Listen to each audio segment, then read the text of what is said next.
ভাই এর চাইতে সুন্দর অনুভূতি আসলে কোনো কিছু হয় না। যে আপনি একদম পাহাড়ের কুল ঘেঁষে আছেন, আর সেখানে আপনার চতুর্দিক মেঘে ঢাকা, ঝিরি ঝিরি বৃষ্টি।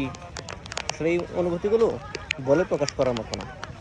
এগুলা আপনি তখনই উপলব্ধি করতে পারবেন যখন আপনি একদম প্রকৃতির কাছাকাছি আসবেন।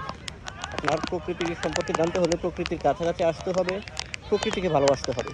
তাহলেই হচ্ছে আপনি প্রকৃতি সম্পর্কে জানতে পারবেন। আর প্রকৃতি কতটা সুন্দর তা উপলব্ধি করতে হলে আপনার প্রকৃতির কাছাকাছি আসা প্রয়োজন। তা না হলে আপনি কখনো এই উপলব্ধিগুলো নিতে পারবেন না। এজন্যই বলি যে সময় পেলেই প্রকৃতির কাছে চলে আসুন, তাহলেই আপনি প্রকৃতির সৌন্দর্য উপভোগ করতে পারবেন। আর আরেকটা গুরুত্বপূর্ণ কথা হচ্ছে, আমরা অনেকেই আছি যারা কিনা ঘুরতে এসে আমাদের পরিবেশটা আমরা নিজেরাই নষ্ট করি।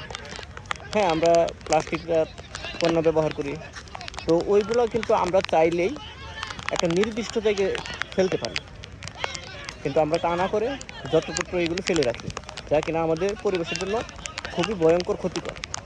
তো আমরা যারা ঘুরতে আসি তারা আমরা এই দিকটা একটু খেয়াল রাখবো, যাতে আমাদের দ্বারা প্রকৃতি যাতে কোনো প্রকার নষ্ট না হয় বা নষ্টের কারণ না হয়। এই দিকগুলো যদি আমরা একটু খেয়াল রাখতে পারি, তাহলেই দেখবেন যে আমাদের প্রকৃতি সুন্দর থাকবে।